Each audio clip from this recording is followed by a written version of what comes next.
Sobat YouTube, kembali lagi sama aku Fajira Izzetin Minef. Di video kali ini merupakan video untuk memenuhi UTS Ilmu Dakwah dengan dosen pengampu Ibu Dr. Umi Halwa SSIM. Pertanyaan pertama, nah ruang lingkup nih. Ruang lingkup kalau diibaratkan tuh kayak batasan mainannya anak-anak kecil. Jadi nih kalau misalkan kita main Lego, ya ruang lingkupnya cuma seputar set Lego itu aja. Kan gak mungkin nih kalau tiba-tiba ngebangun istana pasir kan. Nah dalam artian yang lebih luas, ruang lingkup itu kayak batasan-batasan topik yang kita bahas atau batasan pekerjaan kita. Kayak contohnya nih, kalau misalkan kita berbicara soal ruang lingkup ilmu dakwah, nah berarti kita lagi ngebahas tentang seberapa luas sih cakupan dakwah itu. Nah dakwah itu gak cuma soal ceramah di masjid loh, tapi jauh lebih luas daripada itu. Jadi secara sederhananya, ruang lingkup dakwah itu mencakup semua hal yang berkaitan dengan upaya mengajak orang lain untuk mengenal, memahami, dan mengamalkan ajaran agama Islam. Nah, dalam ruang lingkup ini ada ruang lingkup dakwah dan ruang lingkup ilmu dakwah. Ruang lingkup dakwah mencakup 3 poin.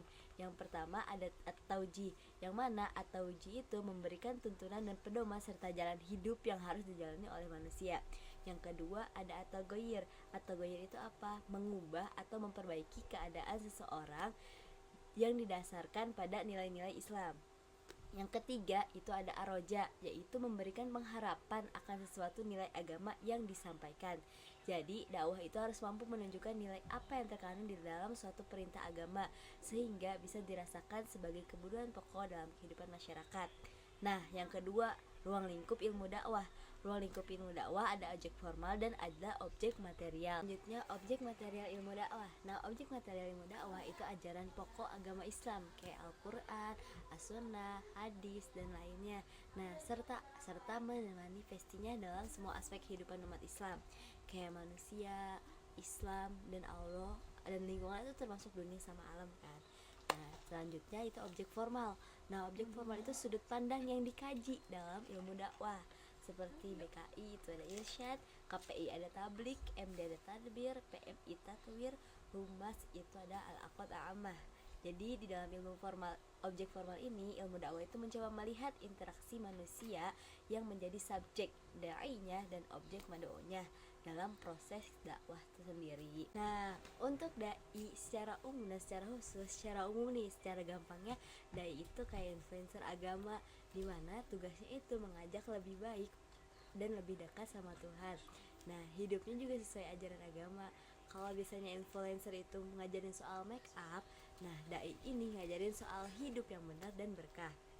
Terus kalau misalkan dai secara khusus nih, dai secara khusus ini kayak kita yang ngomongin sosok yang lebih dari sekedar suka ngajak ngumpul buat ngebahas agama, tapi dai khusus ini punya kualifikasi dan tanggung jawab yang lebih besar.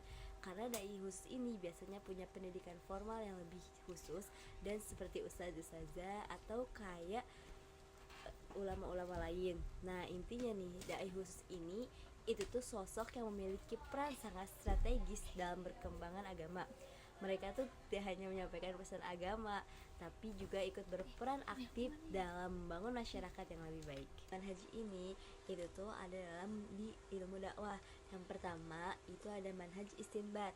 Nah, manhaj istinbat ini adalah dakwah yang merujuk kepada Al-Quran dan As-Sunnah atau hadis. Jadi istinbat ini dia itu proses penalaran dalam memahami apa itu dakwah dengan merujuk kepada Al-Quran atau sunnahnya.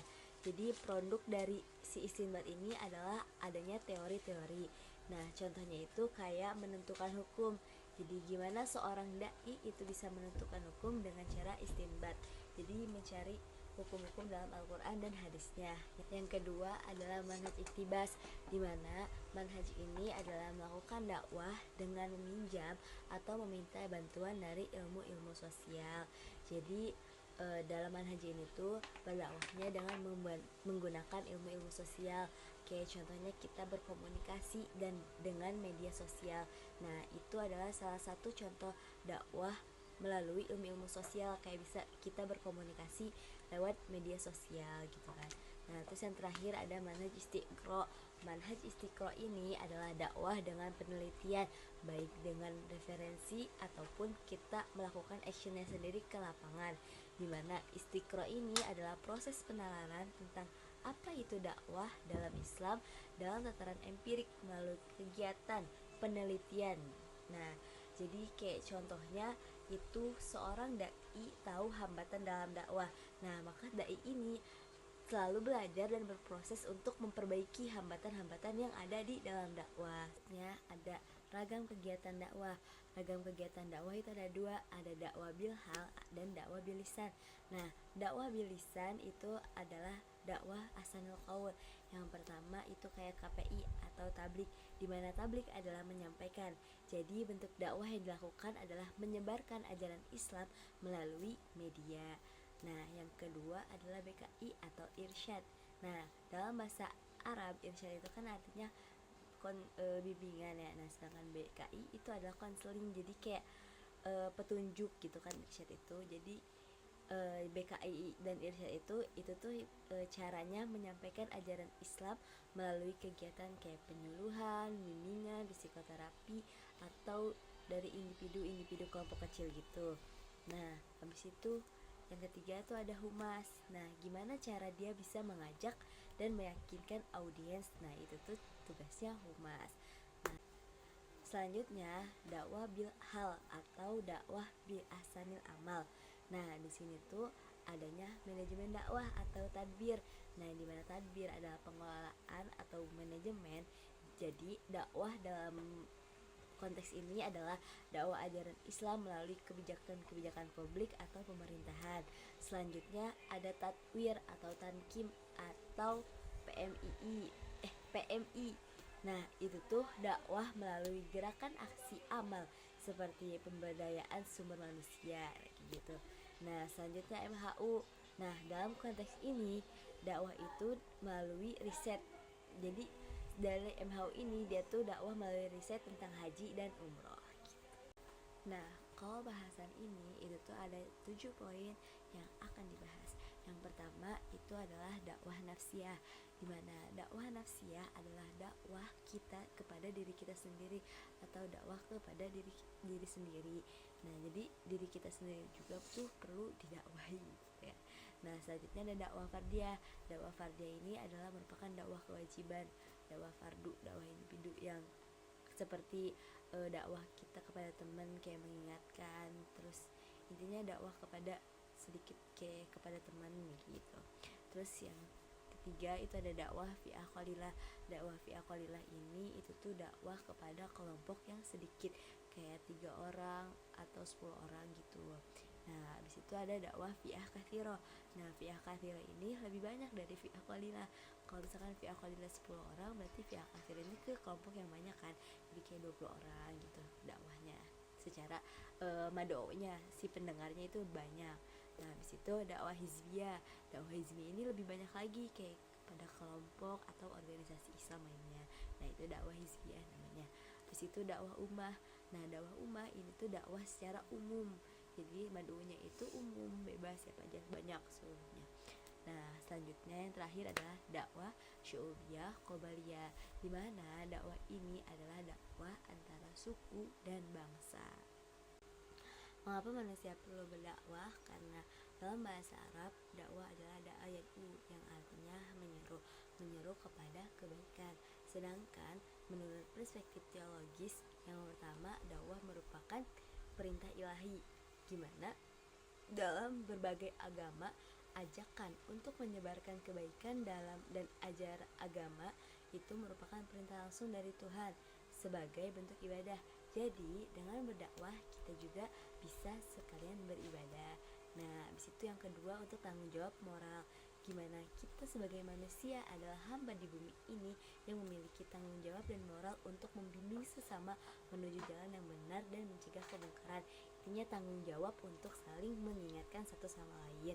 Nah, selanjutnya adalah rahmat bagi semesta. Nah, dakwah ini dianggap sebagai rahmat karena bagi seluruh umat muslim. Karena apa? Karena bisa membawa kebaikan, kedamaian, dan keselamatan.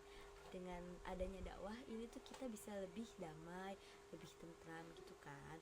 Nah, selanjutnya menurut perspektif sosiologis, di mana menurut perspektif sosiologis, dakwah ini adalah merupakan integrasi sosial, yang mana dakwah ini berperan penting dalam membangun integrasi sosial dalam masyarakat. Pokoknya dakwah ini sangat berperan penting dalam integrasi ini. Nah, yang kedua adalah sebagai penyelesaian masalah sosial. Nah, banyak nih kasus masalah sosial yang dapat diselesaikan melalui pendekatan secara dakwah. Terus selanjutnya, selain penyelesaian kasus, dakwah juga bisa sebagai perubahan sosial, di mana dakwah ini menjadi katalisator perubahan sosial ke arah yang lebih baik. Jadi dakwah ini bisa merubah ke arah yang lebih baik. Selanjutnya, perspektif filosofis. Nah, kalau menurut perspektif filosofis, dakwah ini adalah merupakan realitas atau kebenaran, yang mana setiap individu memiliki pemahaman tentang kebenaran yang berbeda-beda. Nah, dakwah ini menjadi sarana untuk berbagi pemahaman tersebut dan mendorong manusia untuk mencari kebenaran yang lebih universal atau umum. Jadi dakwah ini bisa menentukan kemana nih arah yang lebih benar gitu kan. Nah, selanjutnya ada untuk pengembangan diri. Nah, dengan dakwah juga seseorang itu dapat mengembangkan dirinya secara intelektual, emosional, dan spiritual. Jadi dakwah ini bisa untuk pengembangan diri. Selanjutnya yang terakhir nih, untuk aktualisasi diri. Nah, di mana setiap manusia ini memiliki potensi untuk mencapai kesempurnaannya. Jadi dengan berdakwah ini tuh kita bisa membuat diri kita ini lebih baik. Nah, selanjutnya jadi dapat disimpulkan nih bahwa dakwah adalah merupakan aktivitas yang sangat penting bagi manusia. Selain menjadi perintah agama, dakwah juga memiliki nilai-nilai filosofis, sosiologis yang sangat relevan dengan kehidupan manusia. Kayak tadi, bisa merubah masalah, terus bisa menyelesaikan masalah, bisa membuat kita berubah menjadi lebih baik gitu kan. Dimana manusia ini tidak hanya menjalankan tugas agamanya, tetapi juga bisa berkontribusi lebih dalam untuk membangun masyarakat yang lebih baik dengan apa? Dengan dakwah. A'udzubillahi minasyaitonirrajim. Bismillahirrahmanirrahim. Ud'u ila sabili rabbika bil hikmati wal mau'izatil hasanah wajadilhum billati hiya ahsan. Inna rabbaka huwa a'lamu biman dhalla an sabili wa huwa a'lamu bil muhtadin. A'udzu billahi minasyaitonir rajim. Wa takum minkum ummatun yad'una ilal khairi wa ya'muruna bil ma'rufi wa yanhauna 'anil munkar wa ulaika humul muflihun. A'udzu billahi minasyaitonir rajim. Kuntum khairu ummatin ukhrijat lin-nasi ta'muruna bil ma'rufi wa tanhauna 'anil munkar wa tu'minuna billah walau amana ahlul kitabi lakana khairul lahum minhumul mu'minuna wa aktsaruhumul fasiqun. A'udzu billahi minasyaitonir rajim. Wa man ahsanu qawlan mimman da'a ila Allahi wa 'amila shalihan wa qala innani minal muslimin. Billahi minasyaitonir rajim. Wala tankihul musyrikati hatta yu'min. Wala amatun mu'minatun khairum min musyrikati walau a'jabatkum. Wala tankihul musyrikina hatta yu'min. Wala 'abdun mu'minun khairum min musyrikin walau a'jabakum. Ulaika yad'una ilan nar wallahu yad'u ilal jannati wal maghfirati bi'idnih wa yubayyinu ayatihi lin-nasi la'allahum yatadhakkarun. A'udzu billahi minasyaitonir rajim. Fasta'in bima tu'maru wa a'rid 'anil musyrikin. Shadaqallahul azim. Sampai jumpa.